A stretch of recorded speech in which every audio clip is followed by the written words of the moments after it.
A very good evening to all the viewers from Facebook, and welcome to my page called Kopi with Vans. And that's right, before we even start out, here is the cup, and let's have a cheers.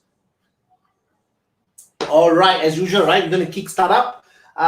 Thank you so much for joining again for another exciting topic. We try to come on a weekly basis on different topics. Today's topic is about COVID vaccine lessons from around the world with my two guest speakers. Of course, the first guest speaker is Dr. Swee Kheng, specialized in health policies and global health. And then our guest speaker, who's a regular speaker at Kopi with Vans, is Dr. Arvinder, Singh HS. He also will be joining in shortly because he's in another call. Today's topic, we're going to go a little bit more deeper in terms of COVID. I mean, COVID has been with us for almost a year right now, all right? It has hijacked in a lot of our lifestyle, our work, life, financial, the way we think, the way we mix, the way we spend time with our loved one. Everything is hijacked, all right? COVID is not a stranger anymore, all right? It's part of us. How long is it going to be here with us? What are the changes going to be in the next couple of years or even the upcoming years, right? I mean, in the previous talks that we have heard before, that we have every 10 years or every 5 years, a new virus that's coming in and hijacking the human population. Even though with the science team, and they're always trying to find antibiotics for the human body to come out with different vaccines, but still there's something that's always hijacking our antibiotics in our body. But the interesting about COVID is, of course, with a lot of information from WHO and a lot of expertise in the field that I talk to, that I mixed with, we try to bring live contents to Kopi events where we try to make informations and informative as much as easy possible on a weekly basis. But for the past couple of weeks, we've been talking a lot on COVID and what is going to be and what is the vaccines for. Why do we need to take first shot, second shot? What's going to happen? And there's a lot of questions that's always in our mind, but there's also a certain kind of speculations going around, people waiting and see whether is it safe. I mean, it's all safety concern and also their personal concern as well. But today's topic, we are going to talk a little bit more on the lessons learned. And I think it's very great pleasure for me to invite Dr. Ko here up. But before even bringing Dr. Ko up here, there's a thing that I want to talk a little bit before I get my speakers up. We know the viruses constantly change to mutations, right? That's why you all can see there's a lot of new variants of a virus that's coming in. Even though after the COVID is coming, their brothers, the sisters, the cousins are coming. These are new variants, but expected to occur over time. They come in and then we quickly try to identify it. And then, of course, we have to give it to the medical team, the scientists. But sometimes new variants also emerge and disappear, like what I mentioned, quickly and suddenly. But they also can come in. That causes COVID-19 have been documented, not only globally, but during this pandemic. But the viruses, that's for sure, the COVID-19 is a coronavirus, a large family of viruses. And that is why we call it the coronavirus, are named for the crown like spikes on the surfaces. Right now, we should be very, very familiar with that. Scientists also monitor changes in the viruses, including change to spikes on the surface of the virus. And this is a very interesting study because since 1900, there's a lot of viruses that came in and hijacked us, and how we lived and how we cope with the current vaccines that's coming in. So this is nothing new to us in terms of vaccine. But again, we have to be vigilant. We have to be working as a whole team, right? The whole countries, not only in Singapore, but globally, everybody have to be vaccinated. Then I think there's high chances to eliminate that off eventually. Let's not hold any more time. I'm going to invite Dr. Ko up on Kopi with Vans. It's my pleasure. Let's invite Dr. Ko. Hello, Dr. Ko. Hello, Vance, and hello, everyone. It's a pleasure to be here. Thank you so much for joining us despite having a tight schedule of yours. It's my pleasure, really honored to have you discussing a lot of interesting topic. Even though we didn't have a chance to talk earlier because of your busy schedule, but it will be a very interesting topic because we are going to talk about around the world of COVID and vaccines. So maybe, Doctor, before we even put it into the second gear and go into a speed, maybe you want to do a quick introduction about yourself, Doctor? Thank you, Vance. For a start, I am from Taipei, Paris. I think it's important that I start there. Went to UKM, I did medicine. I practiced for 4.5 years in the Ministry of Health Malaysia in Hospital Taipei and Greek, specializing firstly in internal medicine. I left Malaysia for 10 years, and in that 10 years, I spent some time in Singapore, Dubai, Shanghai, Paris, and Oxford. I came back in March last year to Malaysia, and I've been working in health systems, health policies, and global health since then. These days, I do some work for think tanks, specifically 3 think tanks. That is Chatham House in the UK, the United Nations University, and also ISIS Malaysia, which is a think tank that specializes in foreign policy. On top of medicine, I also specialize in public health from Berkeley and public policy from Oxford. That's a brief story about where I've come from, Vance. Over to you. Thank you, Doctor. Thank you so much for that humble and quick introduction about yourself. There's going to be a series of questions that are going to come up, and I'm sure our viewers as well, if they do have any questions, they can also ask us along the way. Of course, if it's within our topic that we're going to discuss. And Dr. Arvinder is going to come up in about 10 to 15 minutes time. Let's put on to the first gear and we move on. Doctor, before our show started, I talked a little bit on the different kind of variants that came in after COVID-19. The families are just trying to develop and hijack the human system and trying to convince our antibiotics to be as friends as possible. But we are much more smarter right now, even though there's a 1-year gap of that has hijacked us. Now we are much more stronger and finding to eliminate that off. So around the world, when we talk about COVID vaccines, there's still some skeptical going on. People tend to wait and see and respond. What is your take on that? Okay, we have lost Dr. Koh due to some technical issues, but Dr. Arvinder is already on board, and I'm going to pull him in while we are waiting for Dr. Koh. Hello, Dr. Arvinder. You came in just in time, sir. Hi, Vance. I'm cool. How are you? I'm good too. We were just having a discussion with Dr. Koh after his introduction, but I think unfortunately the Wi-Fi didn't work very well. But I've already sent another request, so he should be coming in another minute. But while waiting for him, let's take the question to you. I was just saying that globally, as we try to eliminate this COVID-19 also trying to eliminate us. But with the current medical science and research, and people are trying to kill it, what will be the best part at the moment we are looking at in terms of globally? People do have that wait and see symptoms. What is your take on that? I think Dr. Koh is already here. We will just give you a quick one to answer that, then we ask Dr. Koh as well. Dr. Arvinder. Sure. So basically, it's like this. Whenever you put any human in a country or in a place where it is difficult to survive, they will look for ways to survive. That is how I think God in his infinite wisdom has built organisms. Animals, you try, you take a wild animal and you try and keep them at home, in certain areas, they will try and adapt. They may not adapt too well, but they will try and adapt. So I think viruses also looking at how the immune system has reacted, they also want to survive. So they also come in mutation and mutations and mutations. It's not only for COVID. I think for any other virus, they actually can mutate, and they have, resistance to antivirals. They develop new ways where they can last longer under different type of conditions.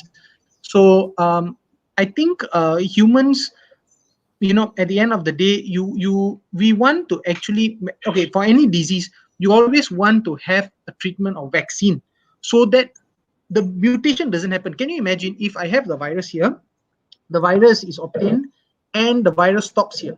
So there's no chance for the virus to mutate, or you can actually reduce the chances for the virus to mutate. So I think that is where people want to move with vaccines in general.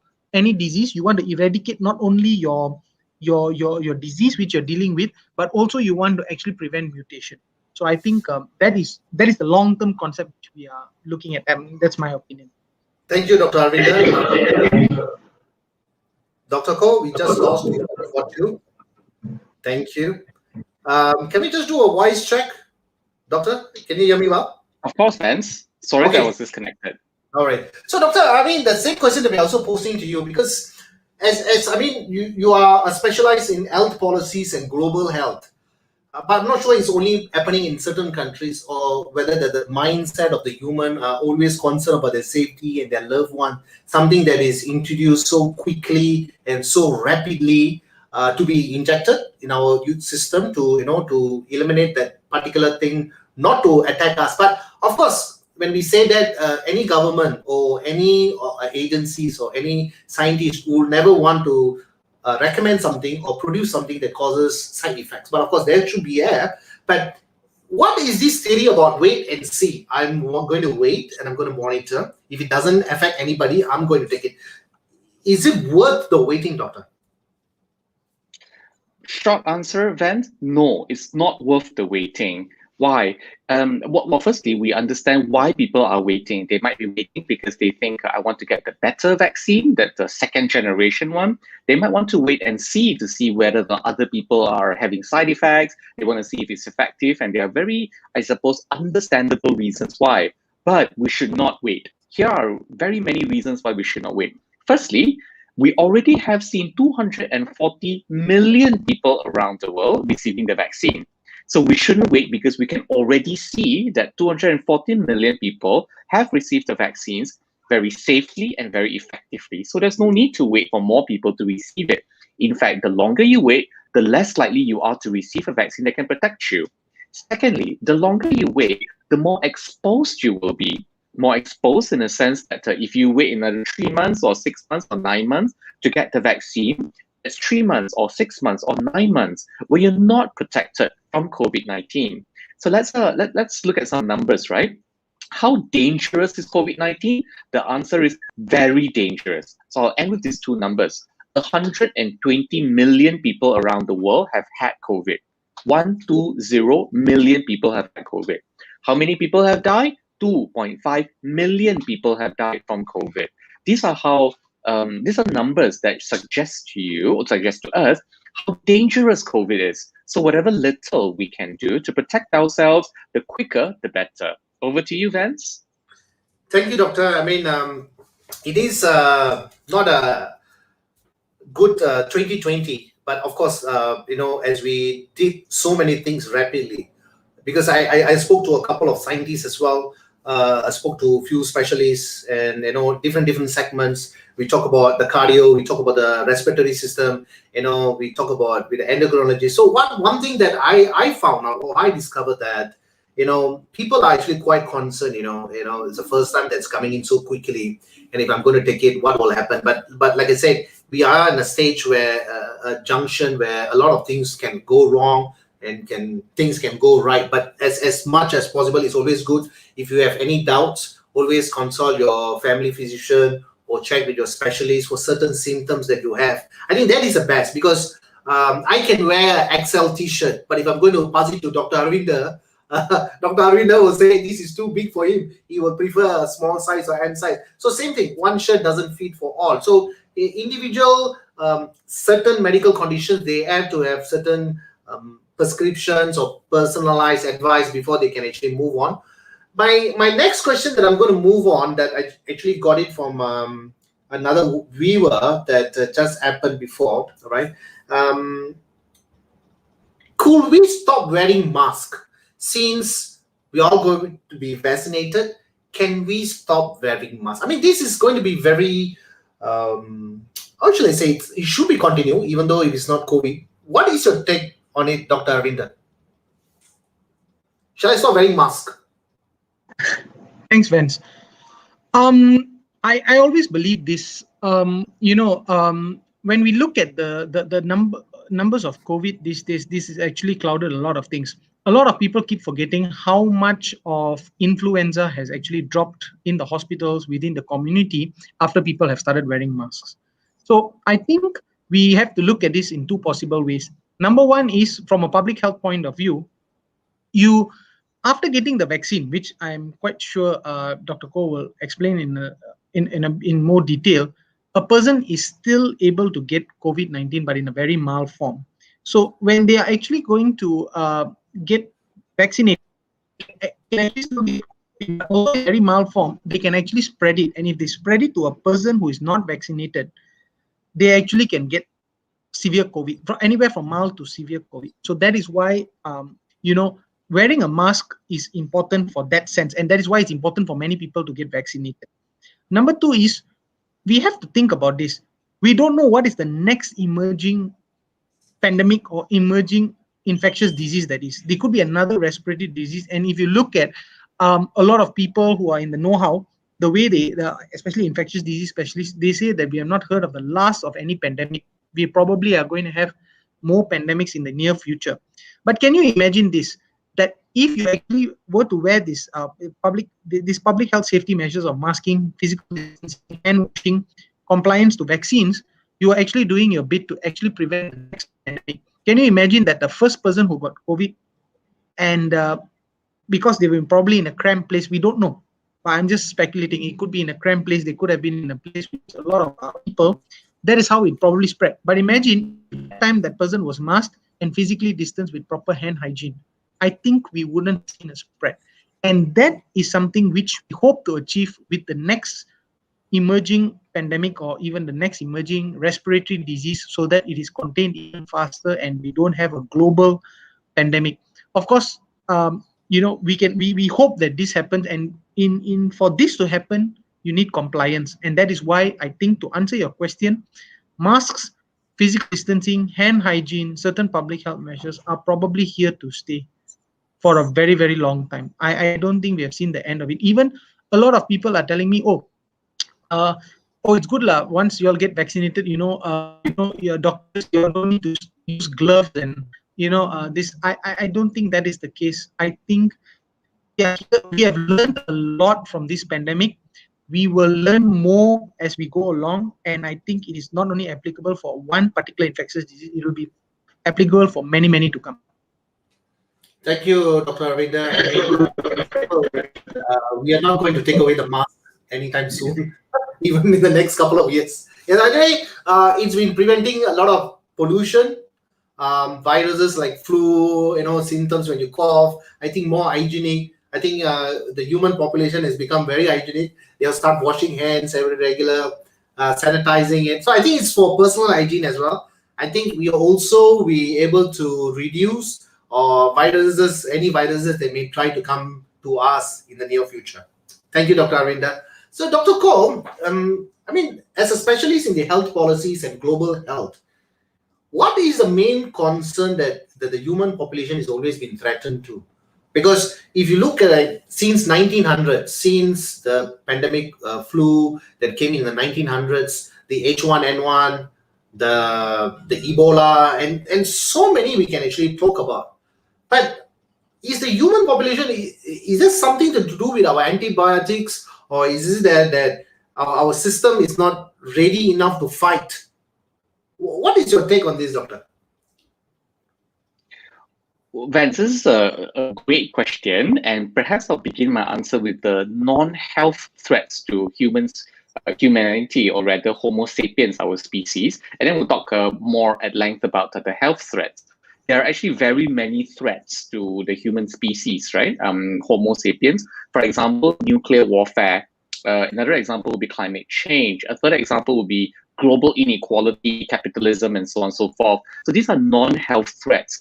When you rank order these threats, right, I will never be able to say that one threat is bigger than the other.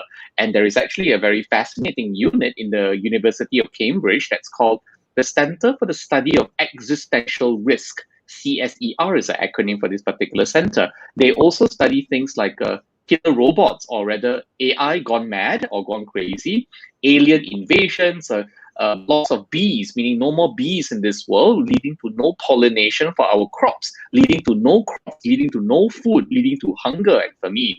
So this center in the University of Oxford studies existential risks. I think it will be an interesting topic for you to talk about for future coffees. Let me talk about the health threats to human beings. Human beings forget that we are only one of multiple species on Earth. And all the species on Earth are actually struggling to survive and to expand their numbers. Human beings forget this because we have almost complete mastery of the environment. We can control fishes, chickens, poultry, what have you, plants, animals, it doesn't matter because we can control the environment. but we can't seem to be able to control bacteria, viruses, parasites, and all sorts of pathogens that are invisible to the public eye very well. Because, well, we don't understand them very well. Our weapons or tools against them are not very extensive. So from a very evolutionary perspective, even philosophical perspective, it's actually quite fascinating to observe that this is truly a problem of the survival of the fittest. The virus, to build on what Arvinder has mentioned earlier, which I really love, the virus is trying to outsmart us, and we are trying to outsmart the virus at the same time. The fact that human beings have been on Earth for about 300,000 years, but viruses are far longer than that, about 5 million years, means that we have actually been able to quite control the environment of viruses and bacteria reasonably well. And we hope that with some luck, with the vaccines and other public health measures, we will be able to beat COVID as well. Vance, over to you. Thank you, Doctor. So we do know that there's viruses is ready to attack us. They are on the guard, but we human also on the guard. But there's a very interesting thing that you mentioned, Doctor, because just about, I think, a month or 2 months back at our coffee talk at Kopi with Vance, I did a talk with an oncologist who is a cancer research. He's been practicing this for about, I think, more than a decade or so. So the strange thing about these cancer cells, they try to manipulate in the human body, especially they try to cheat our antibiotics, as they are one of our closest friend. But it's a bit strange, even though it's so many years and decades of research been done. The medical science is always improving, and they're putting a lot of effort, but they are still trying to find an answer why our antibiotics are failing to recognize which is a cancer cells, and how come they are allowing to invade our human system. So in fact, the antibiotics are able to kill that, but unfortunately we can't. So there's a huge thing. Are we getting smarter, or is the viruses and the cells is getting smarter? I'm going to hand over to Dr. Arvinder. Which is which? Are we, the humans, getting smarter for sure, but we got to say that the viruses and cells are getting way much more smarter than us. In what ways, Dr. Arvinder? I think it's a case of both of us getting smarter. The virus is getting smarter, and the humans are trying to get smarter. It's a battle of wits. I think at the end of the day, we depend on a lot of books, but I think if you look at how virus mutates, they depend a lot on experience. So you know how people say that experience teaches you.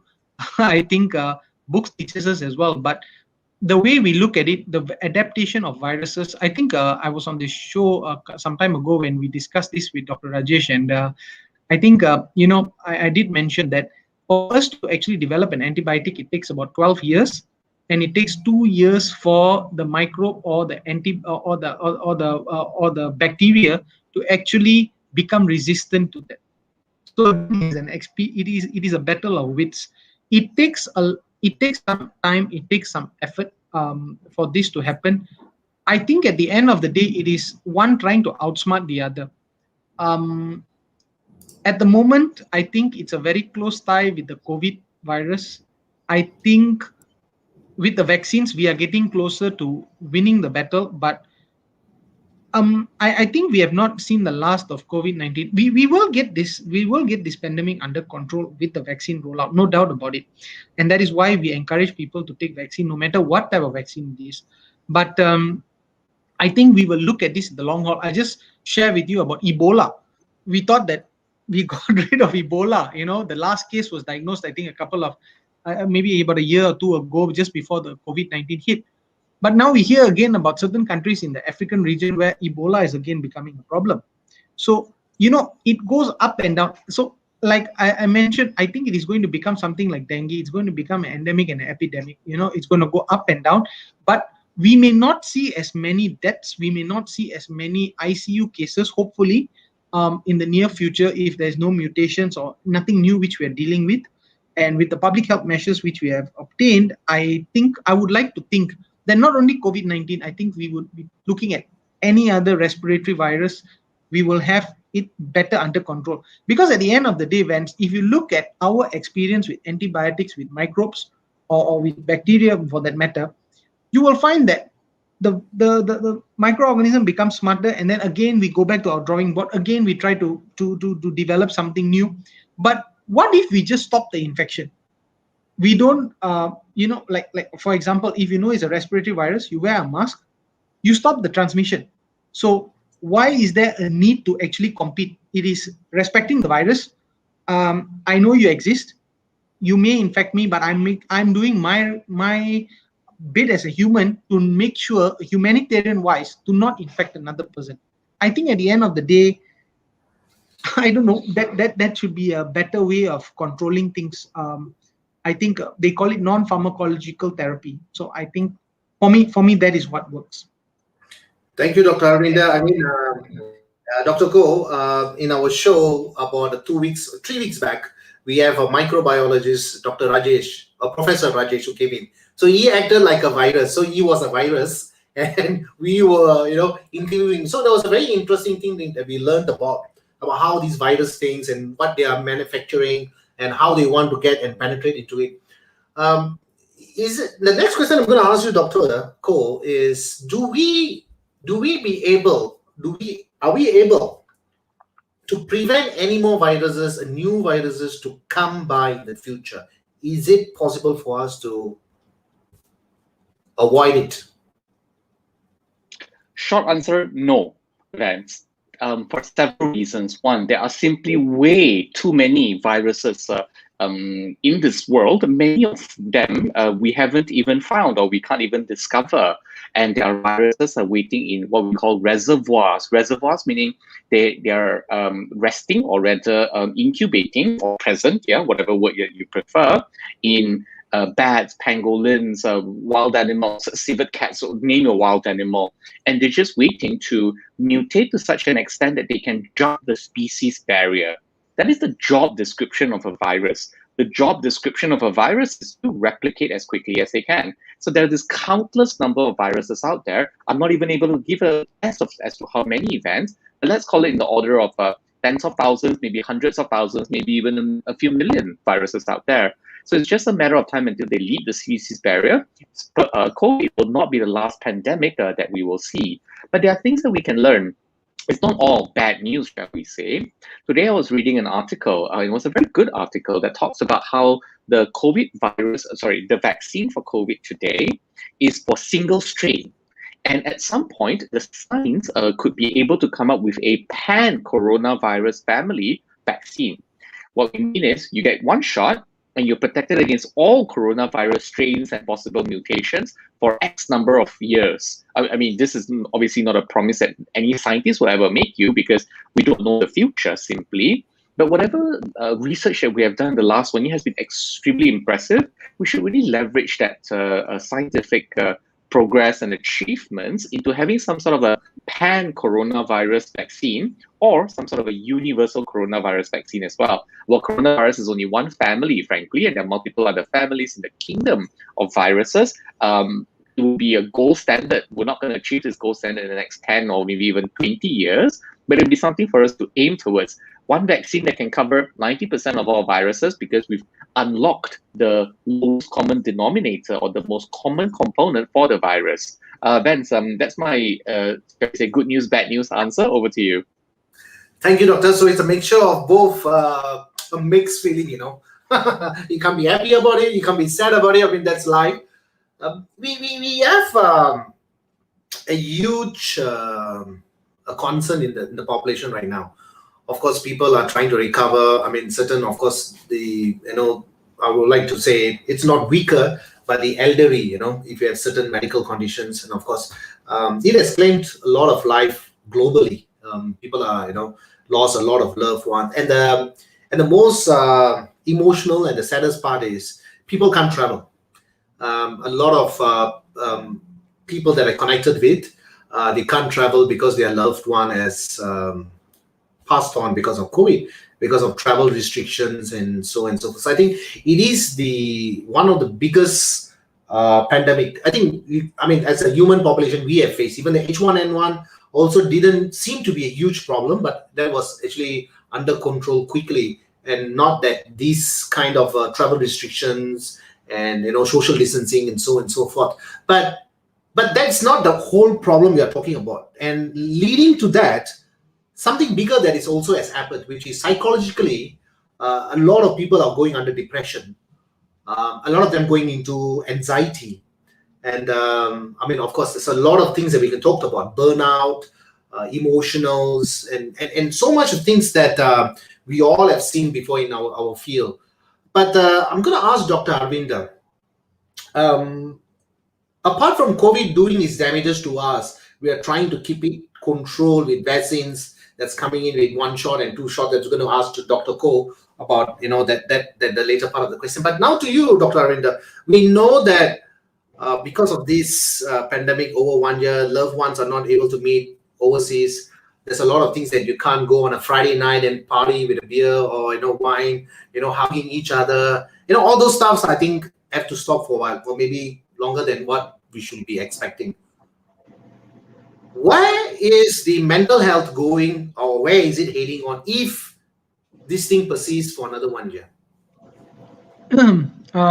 Thanks, Vance. I think we have to admit that whether we like it or not, with this pandemic, we have actually looked at a lot of new areas of diseases.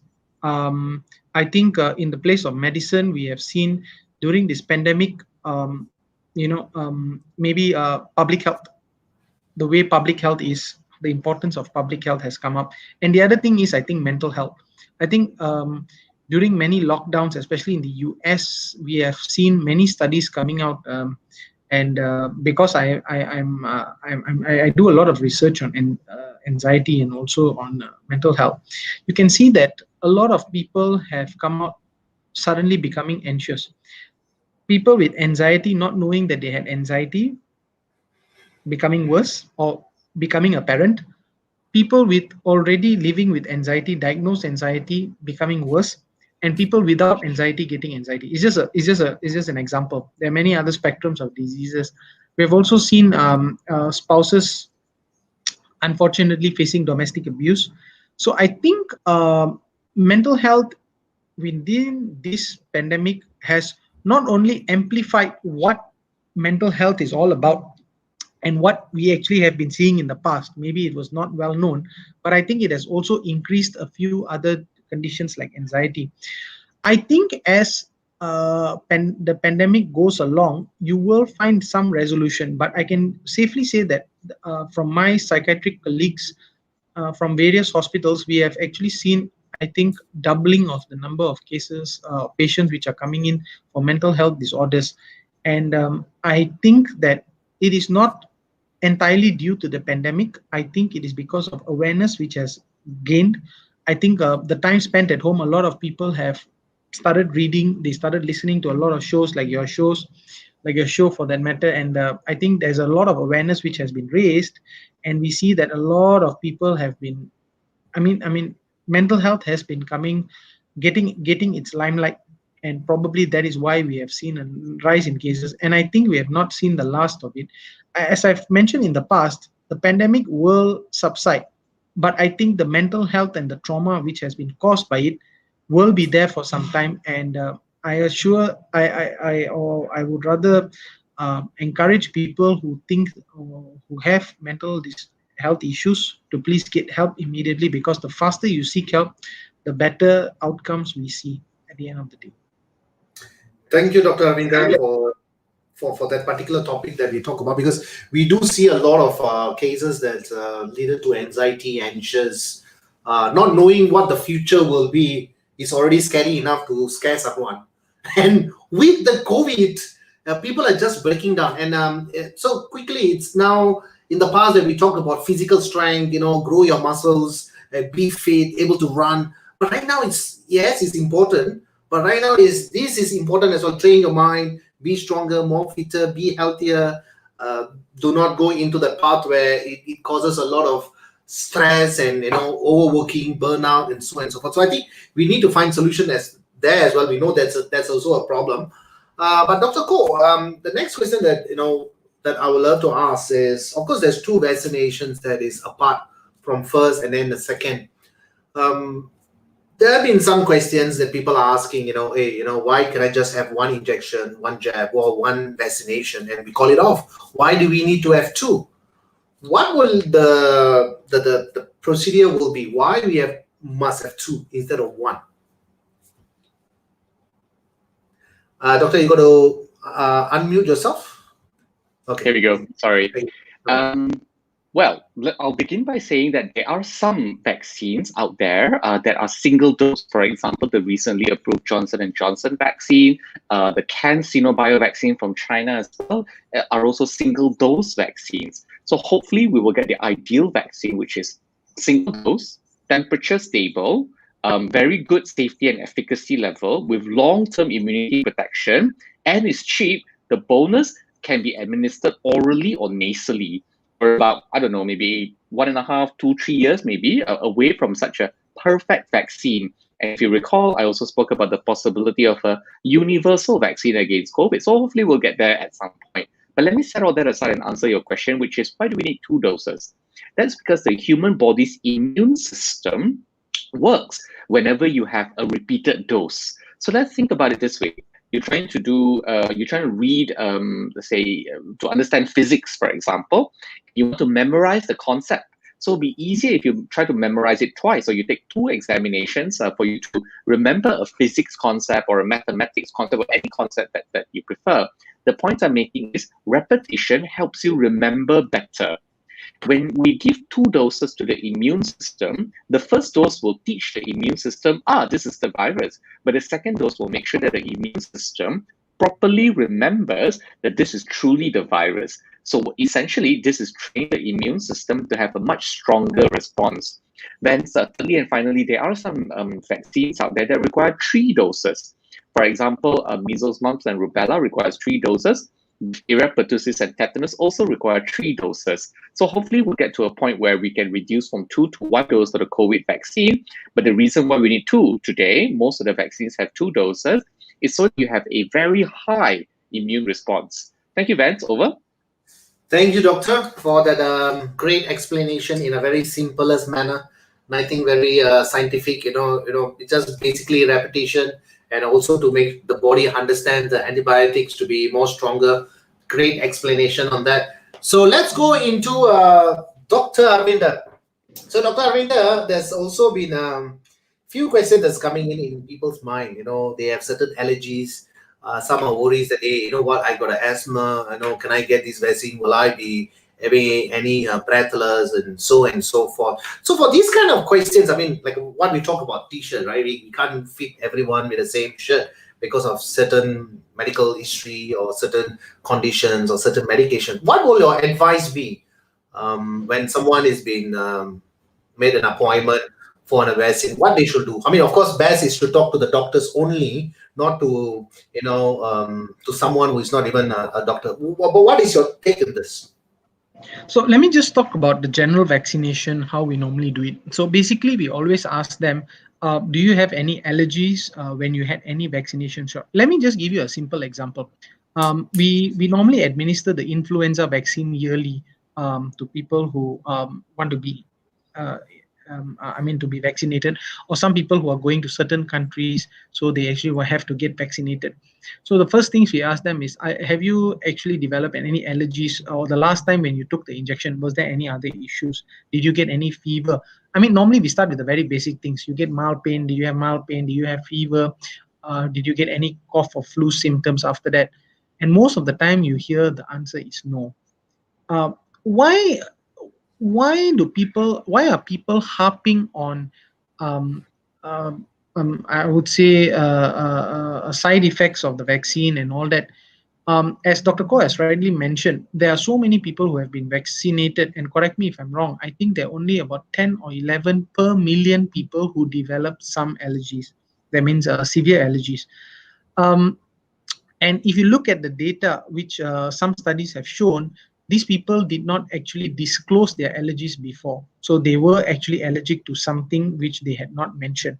I will just mention that there are certain vaccines, like from what I've read, that if you're allergic to a certain substance, you may not be allergic to the vaccine per se, you may be allergic to certain substance inside the vaccine.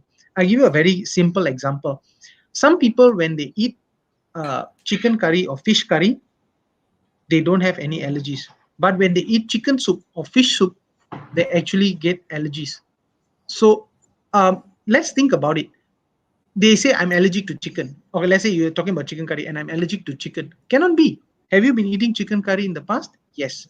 Have you been eating all the other chicken? Can you go to a fast food outlet and eat chicken? Yes, you can.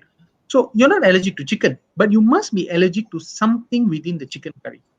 So it may be potatoes, it may be the spices which are used. So there's a whole spectrum of things which you can be allergic to. So you cannot actually attribute it to one particular thing. But of course, if a person develops any allergy towards one shot or double shots or 3 shots vaccine, like for example, hepatitis B, they also give in 3 shots at 0, 1, and 6. And you always are worried that you of the second dose. So I think the bigger question is for people who are in the frontliners, what are we going to do when a person develops allergy? We are not going to give him the same shot, but or her the same shot, but they may be only allergic to one type of vaccine. So I think the bigger question, which we will probably see in future, and not only for COVID-19, I'm talking about any vaccine in general, that if a person is allergic to one particular brand or one particular substance, can they take another type of vaccine? So a lot of people ask why, when we have any type of vaccine or any big vaccination, why do we buy multiple brands and not one brand? Because, as you said, one shirt does not fit all. One vaccine does not fit all. You may have different type of vaccines, different type of modes, and it will be suitable for different types of people. So that is why we always, uh, uh, how shall I put it? We inquire very, very carefully when we are giving vaccines. Number one is, are you allergic to any other thing, any materials or any drugs? And number two is, have you developed allergies in the past? Because these people, they may not develop allergies. A lot of people are saying, oh, why are they asking, am allergic? Am I going to get an allergy? No, it's because they want to observe you a bit longer. They want to make sure that you're okay. They want to call up and follow up. Not that we don't do that for other patients, we do. But of course, with these people who are having this type of allergies, we would want to make sure that nothing sinister is to come out of it. Because if you look at the risk and benefit, there is much more benefit to take than the risk out of it. So I think a lot of people are also harping on points that there's a Norwegian study where many people had passed on, but we must also look at the study was done among who? It was done among very, very, very, very, very old patients with certain comorbidities. And even if they did not get the vaccine, they would have probably passed on at that same particular time. So you cannot attribute it to vaccines per se. It may have been due to other materials or other reasons. But if you look at the general picture, vaccines have been shown to save lives and reduce complications. Reduce the disease, yes, and also it will reduce the complications. That is what we finally want to look. We want to actually reduce the deaths. I think today we are about 1,148. Singapore is at 29 deaths, and I think that should be the drive. If a lot of people who are actually thinking about whether they should take vaccines or not, the most important thing is to step up and take the vaccine in order to be part of the team, okay, or be part of the individuals who are actually concerned to reduce this amount. Remember all those people who have lost their loved ones. Do it for them at least. You don't want your loved ones or somebody close to you, their loved ones, to lose their life because of it. Thank you, Dr. Arvinder. So, I mean, even if you look at Singapore right now, I think the cases, I think we only have one death just quite few days back, if I'm not mistaken, and the numbers are also reducing. A lot of tight controls even in Malaysia also. I mean, I'm sure any countries, they're always taking all their safety procedures, and they try to eliminate that off as quickly as possible, because that's only we can save lives and move the economy to the next level. So, Dr. Ko, the next question will be posted to you. Doctor, I mean, we know that there are certain viruses that can affect our antibiotics and they hijack them, or maybe like confuse them, like how the cancer cells does, evade the whole body and the antibiotics. Is there something that we can train our antibiotic, apart from having vitamins and having organic foods and be very particular about certain food intake? Is there something like physical fitness does come in, because I'm coming from a physical fitness background, which is talks a lot about holistic, take care of your mind, take care of your health, we all in the same field. But do you think someone who's fit healthy, who takes care of the body, do you think the chances of these viruses to attack his antibiotics because he have trained them? Do you think it is feasible to say that, or what will be the answer, doctor? Vance, thank you. Well, firstly, I think you mean antibodies, not antibiotics, because antibiotics are the medicine that you give whenever somebody has a bacterial infection. But antibodies are what the body, our own body, produces in order to fight not only viruses but also bacteria. So I think you mean antibodies. But anyway, let me set that aside and try to answer your question. The answer is, if your body's immune system is strong, then you are less likely to get an infection. And if you get an infection, you're less likely to have a severe case of infection.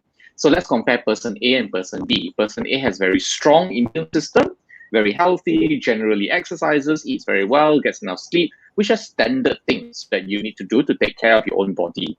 And person B doesn't exercise, smokes a lot, doesn't sleep very well, eats very unhealthily, is a bit obese, he's got multiple other diseases like diabetes and hypertension, takes a lot of medicines, etc. So that's person A and person B. All things being equal, person A is less likely to get an infection. And even if you get an infection, you're less likely to have severe infection. Whereas person B, all things being equal, is more likely to get infection. And if you get an infection, more likely to have severe disease. So this much I can tell you, but if you want me to assign probabilities, it's impossible because there are very many variables, like what sort of virus we're talking about, what sort of bacteria we're talking about, what's the age group, what's etc. etc. So there's a lot of variables out there, but I hope I've answered the question. Then over to you. Thank you, doctor. Thank you so much for that. I mean, of course, that's one of the a lot of people's in the mind. If we get our antibodies to be stronger, then of course it's your military in the system. They can actually fight any enemies that may come into the body. But of course, having said that, it's a very holistic thing. And of course, if a new virus that comes in and our body not be able to take it, then of course it then conquers it, and then we need to quickly find a vaccine to that. So let's go into Dr. Arvinder. Dr. Arvinder, as globally, we are talking about, keeping the numbers low. Countries are doing every part, in whatever the level they are doing at the greatest. But what will be the lowest COVID cases in the globally? Okay. Let's talk about in general. How many cases for any disease do you think is what is needed to say that we have under control? I don't think you can actually put a number to it for any disease. I think you have to look at numbers per population. That means, for example, Singapore has about 5.something million, 5.3, I think, if I'm not mistaken, or 5.5 million population. So it is about 6 times a smaller population than Malaysia. So I think if you want to say that Singapore has 10 cases and Malaysia has 10 cases of anything, it's a bit unfair, because 10 cases for 5.5 million will be different from 10 cases from 32 million population. So I think we are looking at it actually at the end of the day as how many numbers per million, and maybe do we look at it weekly, do we look at it bi-weekly, do we look at it fortnightly, do we look at it monthly, do we look at it yearly? And that will depend on the pandemic and actually the uptake of vaccines. So I think having read somewhere, I think we are looking at about 5 per 100,000 per week. I think that would be good. So you're talking about roughly about 150 cases, less than 150 cases a week. But again, we only know once, we can only put a number to it once there is proper vaccination, once we have enough data, and once we know how to actually contain this virus very effectively post-vaccination. So post-vaccination that we are giving people the vaccines, we hope that it will be controlled, but of course public health measures will be there. I think a lot of us get these WhatsApp messages and even social media messages that, oh, if the vaccines work, why should I mask? If I mask, why should I social distance? If I social distance, why should I hand wash? So it comes to a question that everybody is questioning whatever we are doing. Hand hygiene is important, because you must understand that once you wash your hands, the chances of you developing any infection because of any droplets or any contact or ingestion is very, very low.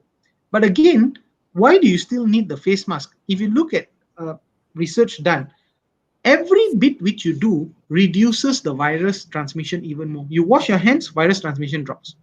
You mask yourself, virus transmission even drops even further. If you wash your hands, mask yourself, and physically distance, the virus transmission drops even further.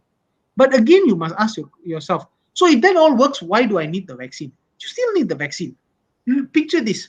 You are walking into a particular place which has a lot of empty room, okay? Suddenly you walk and then you come, or you go to any building, you will come to a place where there is a very small alley. And suddenly you will have to walk, or you may have to cross someone while you're walking. You can't avoid that. Of course, sometimes you're in a rush, or sometimes you don't. In the past, we just don't bother. We said, okay, never mind, I can squeeze through, that person can squeeze through, it's fine. But it will come to a point, you're in a wide place, but again, you may be in a confined space for a short period of time. Are we actually prepared to look at it? So that is why we need to practice all these multiple measures to ensure that there is no spread. That is why if you look at in our particular circuit of how we're going to deal with COVID, when people come in and go out, there's one entry and one exit, because they want to avoid all of this. So I think it is not one modality thing, it is a multi-modality thing which is going to control the disease and contain the disease at the end of the day. So yeah, I hope I answered your question. Thank you for that. Now, Dr. Koh, so with the current habit, right? If you go and tell someone not to wear masks, it's become like an habit, right? I mean, the first thing that we wake up in the morning, we head to the toilet, we brush our teeth and get ready. So same thing goes right now. The moment we leave our house, we start wearing masks, we wear sanitizers, we try to keep away from people. As long as there's a crowd, we trying to run away. With these kind of great habits, we talked about earlier on, the possibility of avoiding any viruses that may evade us in the near future. But with these kind of measurements that we are doing right now, I think in terms of hygiene, in terms of social distancing and kind of stuff, even though there might be another virus that coming in, do you think with these precautions that we are doing it right now, there will be lesser in chances to have another viruses attacking the human system? Because we talked about a reservoir of viruses that may planning to come in to the human body at any possibility through a blood transfusion or certain kind of food or certain kind of animals, the diseases, I mean the viruses spread. But with this precaution that we are already doing it right now, in terms of hygiene, in terms of food, in terms of mixing around, and even buffet also is been gone right now. There's no more buffet because people are trying to sneeze and all that. But with these measurements, do you think a chance may not come or may come? Dr. Koh. Vince, I think it's an equal chance. So we have all the skills. We have gotten adapted and used to wearing a mask, washing our hands, physically distancing, perhaps a quarantines and staying at home. We understand how to do things very well right now. But it has almost no impact on a new virus or a new pandemic. Because if that's going to happen, it requires a different, shall we say, skill set. For example, we need to, the human-animal interface needs to be improved. The way we handle large-scale animal farming needs to improve. The way human beings manage the environment and not to degrade the environment and chop down trees and bring ourselves closer to the forests where wild animals live, all this needs to be improved. With more and more human beings on Earth, the chances of more human beings interacting with animals becomes higher. And that is much more important than us learning how to wear a mask in terms of reducing the risk of getting the next pandemic. So to repeat, to reduce the risk of getting the next pandemic, human beings must learn how to treat the environment better and differently. Wearing masks and physically distancing and washing our hands are great. If the next pandemic were to happen, we have already good training in how to do that. We accept the sacrifices that are needed, but it will have almost no impact on reducing the risk of the next pandemic. Over to you. Thank you, Dr. Koh, for spending your valuable 55 minutes of a great discussion from the global, even because with Dr. Arvinder is around. I mean, of course, Dr. Koh is specialized in health policies and global health. Thank you so much for your time. I know you have an appointment because we talked about this. You have already an appointment that is standing by. I'm not going to take any of the time. Thank you so much for joining us at Kopi with Vans, Doctor. We are going to get connected after this, and we will keep the both of us posted, and then we will take it up from there. Thank you, Doctor, so much for joining us. Thank you, Doctor.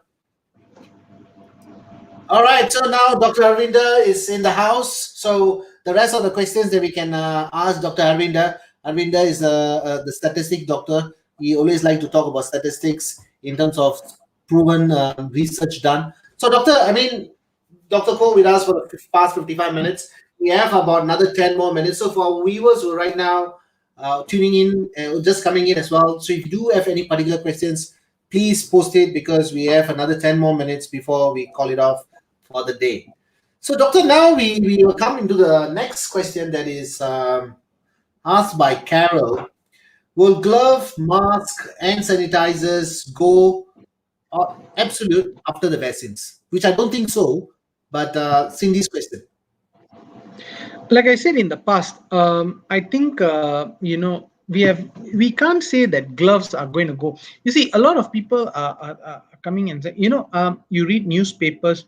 Let's talk about any infectious disease, and you talk about newspapers, and then they say, especially if you go and look at the business section, glove companies, they are going to go out of business. No, in fact, you look at it, it is actually going to be. This pandemic has taught us the importance of having more protection, gloves, face shield, gowns. This I'm talking from medical point of view. So I don't think that it's something which is going to be lost. We are going to practice it because not only are we planning to curb COVID-19, but of course the next respiratory disease. So like Dr. Khor actually put it spot on. If the next pandemic is going to happen, you have to know how it is going to spread. So we are talking that it spreads exactly like COVID-19, but we know from the past that influenza and COVID-19 spreads very differently in the terms of how fast it spreads. So that is why I think that we have not seen, it doesn't justify that, gloves and even masks will be done away with. I think it will be here for a long time to stay. But also ask yourself this.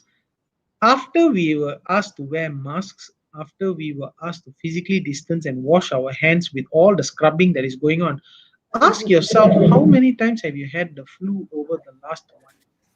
Think about it. I think you have your answer. You have your answer. And it also teaches people health-seeking behavior. In the past, if you're coughing and all that, never mind, it's okay, we'll go away. And then you get patients who come in who are very, very ill. So now you also see that when someone is having a bit of upper respiratory tract infection, they tend to come in early and to seek treatment, which is also a good habit. And at the end of the day, I think whatever said and done, this pandemic, like the others, have taught us a lot of what can happen and how we should be prepared. Thank you, Doctor. I hope that. So we have a next question from Deepam. So she has asked Dr. Khor, Dr. Arvinder, how can these vaccines affect the elderly or the people with preconditions, which is talking about underlying conditions, medical? Right. Or for people with precondition, will they make them worse? Side effects? Is there something to be concerned about? So a concern is one is already a medical condition. Will that affect? That is a multimodal answer because condition can be, I have asthma, or you have diabetes, hypertension, or a person who has immunocompromised status like HIV or even some form of cancers or even very severe diabetes.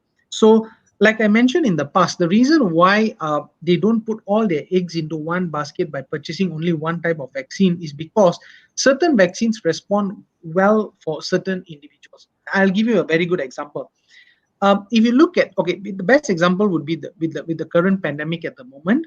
So if you look at the type of vaccines which we have the mRNA vaccine, we have the live attenuated vaccine, we have the inactivated vaccine, we have the virus inoculated vaccine. So there are many different types of vaccine. So why didn't we just buy one? Why did we want a multiple thing? Because the inactivated vaccine, which is actually dead the dead virus which is actually injected, which actually has been the strain of virulence has been taken out so that it can't infect a person, is injected. Okay, the way the body responds to it will be different because they want to produce antibodies and there will be time.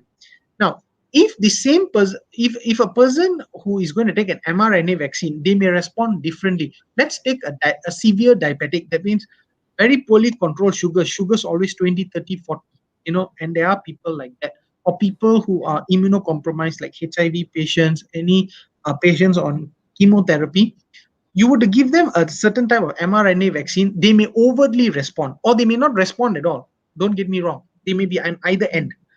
But if you give them the inactivated vaccine at a particular period of time, their body may respond better to it. So that is why it is absolutely important that we actually be very responsible and tell our healthcare professional exactly what happened in the what we are having. That means if you have any allergies, you have any side effects from any previous vaccination, tell them it's okay, it's fine.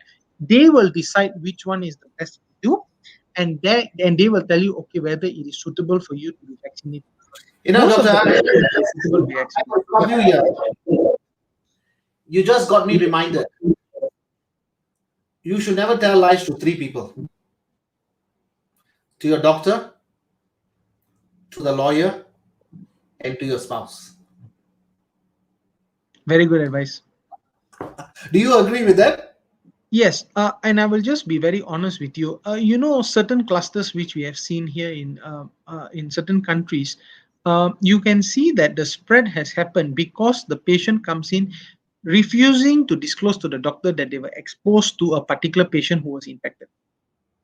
It's very, very sad that that has happened because a lot of people forget that the person who is sitting in front of you is also another human being. They have a family to go to, they have people who are waiting for them, and by you or a person who is seeing them not telling the truth, they actually are at risk of putting this person to go back and actually spread the virus at home. So I think it is absolutely vital. In this case, it is more vital for you to tell because you don't want to develop any side reactions towards this vaccination, which is unlikely you will, unless, of course, you're allergic to something, of course. So that is why it is absolutely vital that you disclose everything correctly. They will reassess you and find whether which is the best one, which is the best type of vaccine for you. So we have, we have already answered question itself earlier on. Why order so many different types of acids? So, Anthony, we have already answered that. So, we will go on to the last question itself before we'll call it a day, doctor. The question is from me. So, right now we are in the 1 year mark. So, COVID, the human, we have a very good relationship right now. We try to understand the COVID, and the COVID try to understand us. At this point of time, the same 8 months ago, it was a different story. The science team, the research team, and the professionals, even the microbiologists, everybody was under stress. Everybody working day and night, never before coming up rapidly to come up with a vaccine. So our utmost respect and gratitude for them for doing a fantastic job. But of course, having said that, we have not conquered yet. We are in the process of getting arrest that COVID-19 at the moment. But of course, as COVID also trying to become different variant along the way. What we will be looking at in another 1 year time. This is just in the future prediction. As the stage we are right now, every country is just shooting shooting vaccine at COVID, right? They're trying to get everybody vaccinated. What will you be looking at 1 year? This can just a prediction. What we are looking at 1 year time? Can we just go back to cinema? Or say, hey buddy, let's go for beer, or have a protein shake or whatever. Do you think we will be able to go back in another 1 year time? I would like to think so, but I think it will be under the new norms.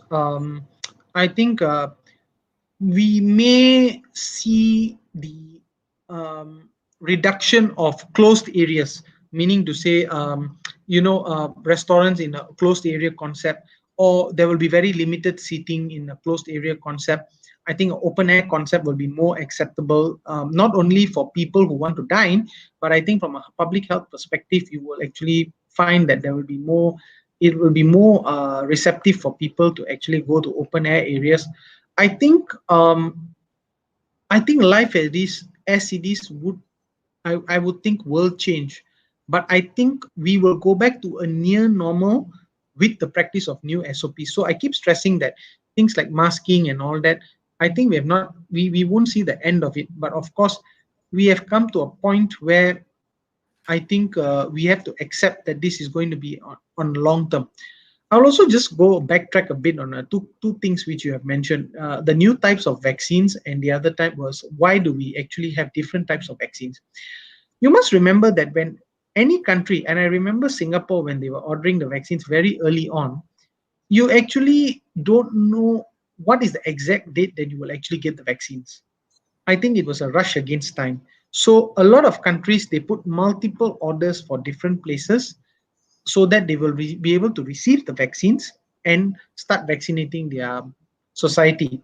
And of course, some may prefer one vaccine over the other for some other reasons. May not be it may be maybe because that two countries, like for example US and China, they may not see eye to eye, so that is why they may the certain orders of vaccines may have that issue.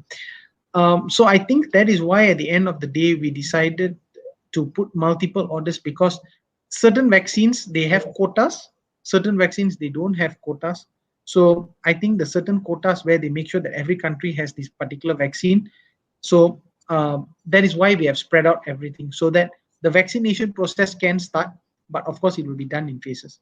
Number two is, Vance, thank you for reminding me about microbiologists who are taking out, or virologists who are actually trying to research and take out the vaccines very fast. There's a very big hesitancy because the mRNA vaccine actually came out very, very fast, and it's a new thing. And how did it get very fast approval? I would just like to say one thing. In the past, there were mRNA vaccines which were actually developed, especially for HIV. But unfortunately, because of very, very poor public funding and very poor funding by the governments, not government, governments, many governments, they were unable to take it to the next level. But when they found that COVID-19 was very similar to HIV, and I'm just using the COVID as an example here, they found that, hey, since it's okay and since they are nearly the same, can our mRNA type of vaccines for HIV, that same method, can it be used for COVID-19? Of course, there will be different mechanisms, but can that same method be used?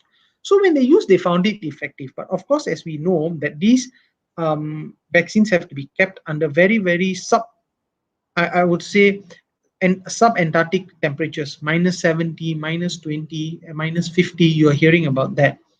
So there shouldn't be any concern that these vaccines were out very, very fast, because they actually already had this technology a very long time ago, and they have already used it. But unfortunately, because of funding, which is a very sad thing to say, that something as important as HIV has very poor funding from certain countries, that they could not take it to the next level. But when it came to a pandemic like that, I think a lot of money was pumped into certain companies who realized that they could actually start producing this vaccine because they had enough funding to actually use it to produce the vaccines. So I don't think there's anything to do with it being very new. I think it is just a human concept where people are actually afraid of something new in this particular context.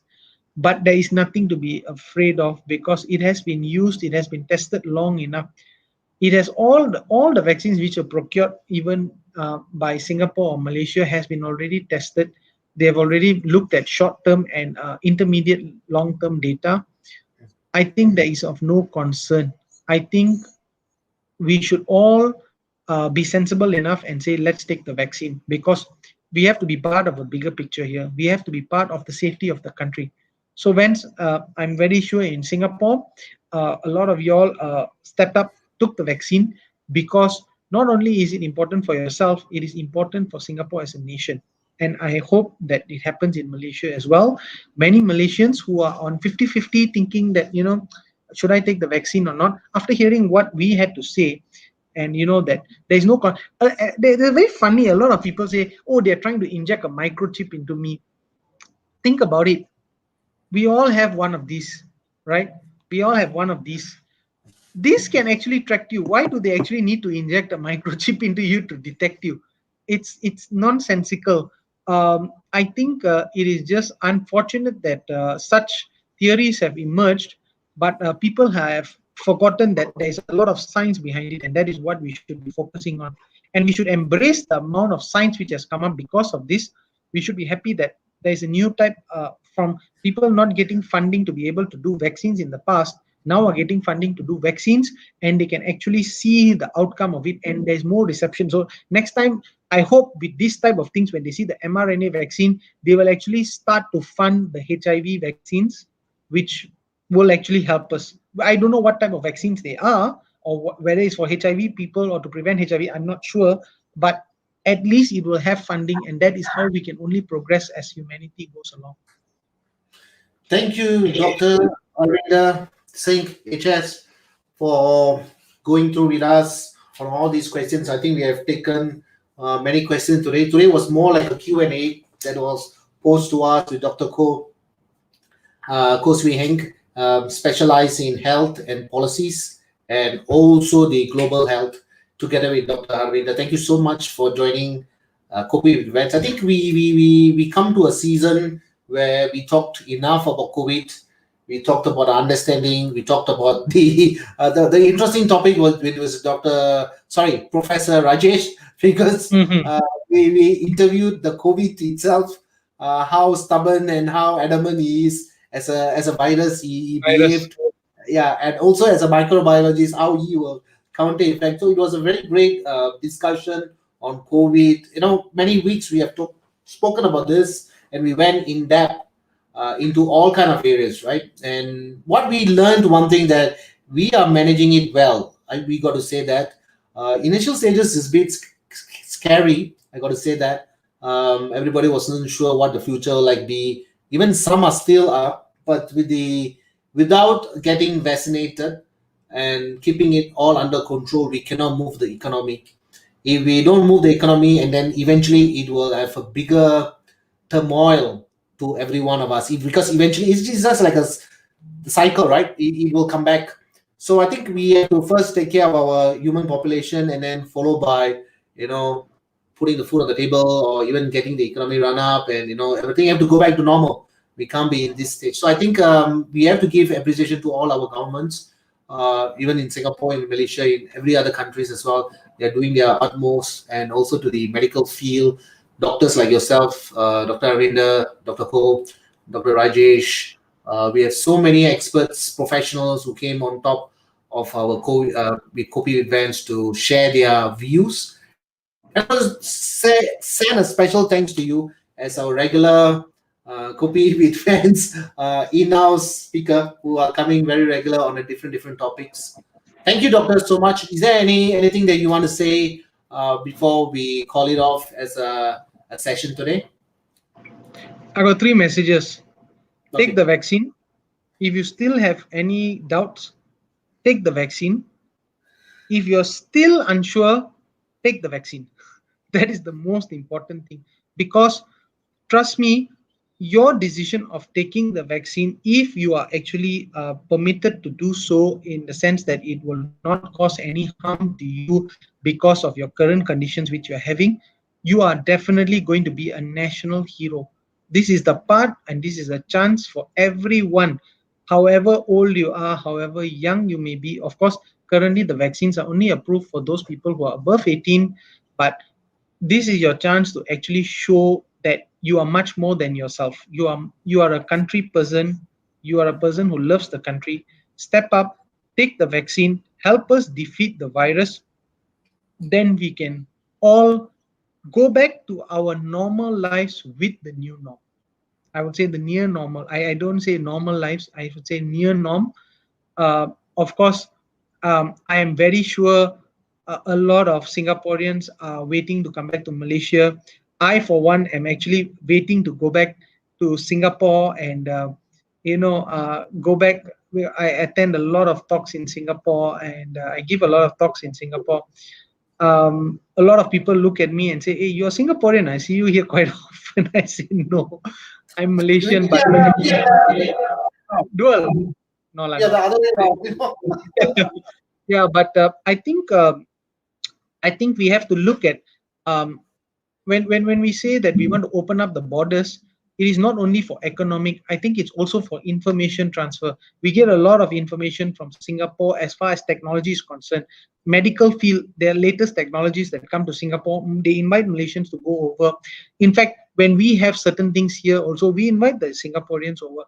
I still think, although there are two countries, there's so much of similarities between us. So I think that that feature of it is something which I really miss. I really miss, uh, interacting with my Singapore brothers and sisters closely, and I'm sure they miss us as well. I think we have to, we both have, unfortunately, we have to work in silos. That means Malaysia work as Malaysia and Singapore works as Singapore for this particular pandemic. But when we open up the borders again, we would like to think that this should be managed as a worldwide thing. Singapore is happy to receive Malaysians. Malaysians are happy to receive Singaporeans because we know it is safe. And that is ultimately how we want to open up the world and the borders. I mean, that's how I have it in my mind. How we're going to open up the world and the borders. And that is what we should think of. Thank you so much, Dr. Arvinder. So many Malaysians in Singapore. Just wanting to go back, I had a very great conversation since the launch of Kopi events, that I got to Right. meet a lot of great people just like yourself, a lot of people, a lot of interviews. Some actually shared their concern. Never before in their life they thought that, it'd been 1 year, they never even meet their child, a wife was Yeah. pregnant, families, loved one, like parents has dismissed and passed on, and so forth. So there are so many cases to talk about. So whenever I hear them, it's a bit of a not a pleasant news to hear that, but COVID has taught some to be stronger, pushed some to extreme conditions, to even to depression, anxiety. But the only encouragement's word that I can say is just hold on, quickly get an hobby. If it's in financial, just hang in there, get as much of support you have. Because right now, even in Singapore at the moment, there's a lot of organizations are taking care of it. So if any help, helpline is there. If you do have any questions or if you're not sure, you can always contact me at Kopi Events or even Dr. Arvinder, even from Malaysia side. We'll try to get as much of assistances and help, or even the right agencies to get help to it, because it's not an easy thing, right? To stay away from family for more than a year. Staying away from family, staying away from friends. In the past, we used to get a lot of patients in certain centers where we have practices. I would say group practice or even certain practices. We used to get a lot of patients from Singapore who come here for certain physical therapies like shockwave, for example. Um, I we see family clinics where a lot of them have migrated to Singapore. This year for Chinese New Year, they did not come back. You can see the glum on their parents' faces, not seeing their children for that 1 year, which they normally look forward to. But I think we have also learned that life is not all about physical meets. When you're in Singapore, I'm in Malaysia, we are meeting via online. There are new ways which we have also learned that you don't have to have meetings for everything. Certain things can be done via email. Certain things can be done via, online meetings. Now we are talking about online meeting fatigues. Fatigue from being on online meetings. I think it has taken us into a new dimension. It has also increased our capacity of what we can do electronically, and it may be a new phase or new era for humans. And perhaps when we start opening up again, we may actually even embrace the idea. A lot of people can embrace the idea of working from home. In the past, there are only few companies who talked about working from home, but a lot of people say no, it's not possible. But now we know that, with things going online, all you need is a computer and an internet connection for one particular place. So I think, and more importantly, healthcare is going to move with that. You're going to want to meet a doctor online. You're going to want to, seek consultations online. But again, there are a lot of other things which are related to computer. A lot of them end up getting carpal tunnel syndrome. A lot of them start getting finger numbness. A lot of them start getting backaches, ergonomics. As you can see, I have a high chair here, but a lot of people get that issues. So everything is going to evolve around that. Finances is going to evolve around that. People in the past had shops. Now everybody's taking everything online. So everything is going to change. The dynamics of it is going to change. So I think when we go back to our near norm or new norm, you may find a lot of things which are done. Honestly, I've heard a lot of people now doing weddings which are online, meaning to say the boy and the girl are in this particular area where they're getting solemnized, but a lot of other people are joining in via online. So why not? in the near future, we may be attending physically, but there may also be something online. So if a person is unwell or a person who does not want to come and infect other people because of any disease, for that matter, which communicable disease, or somewhere outside and they can't come because of some lockdown or some restrictions to borders, it has changed. And that is going to change our life, not only health, financially, emotionally. I think the entire works. Thank you so much. That's a great way of putting the show to an end. And like I mentioned, today will be our last season for COVID-19, because the next season that we are starting in, because it's been a year that we talked about science, we talk about medical. I mean, there's so many topics that we covered, and it's all in YouTube with Kopi events, in social media of Kopi events, and myself with Selvanan going to Summit. There's a lot of videos there, so please free to have it. Please do share the video as well. But doctor, that doesn't mean that our conversation is going to stop, because in the next topic there's a lot of other interesting to do with mind. A lot of psychologists are already online. We are going to talk about social media addiction, cyberbullying. How do you identify? Because right now there's so much of things that is happening apart from COVID. Because a lot of people are spending more time in their mobile phone than ever, and addiction Exactly. is into it. So the next topic that we're going to cover is more on social media. So we have certain guests that's coming in. As usual, you'll be the Kobe event now speaker as well, that I'll be inviting you. Thank you so much, doctor, for your time. Most I know welcome, sir. Take care. it's about 1 hour, 30 minutes. Thank you again. We will stay connected, and I will touch base with you. Always a pleasure. Thank you. Thank you so much, doctor. All right. Thank you, viewers. Without your support, without you tuning in, I mean, Kopi Events is just another waste of time program. But unfortunately, I mean, fortunate, it is not. It is definitely the one of the interesting right now. I mean, we are going into a different series of program that's coming up in the next series. So thank you so much of joining in, tuning in, giving me support as well, and to my speakers. I received few messages, not many, on certain topics that you want me to speak, or my speaker to speak in. So which is good. We are always looking at evolving, getting better, and bringing in different topics to share the information at Kopi with Vance. It's always been my pleasure. I truly enjoy it. I'm sure you guys watching it also enjoy it. I believe so. In the meantime, take good care of yourself. I will meet you again on my next topic, which is going to be really, really interesting. We're going to dive even more deeper. But as for this season, we have finished up with COVID.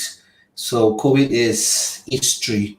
All right, we're going to go even more deeper into certain interesting topic as well, which is already lined up, and a new interesting thing. And in the month of March itself, we're going to have a series of program on different speakers with different topics that is going to be on a weekly basis, maybe twice a week, depending on the content that we are going to speak with. And thank you so much for joining in, tuning in with all your love. This is Kopi Vance signing off after 1 hour and 30 minutes. For now, take care. Bye bye.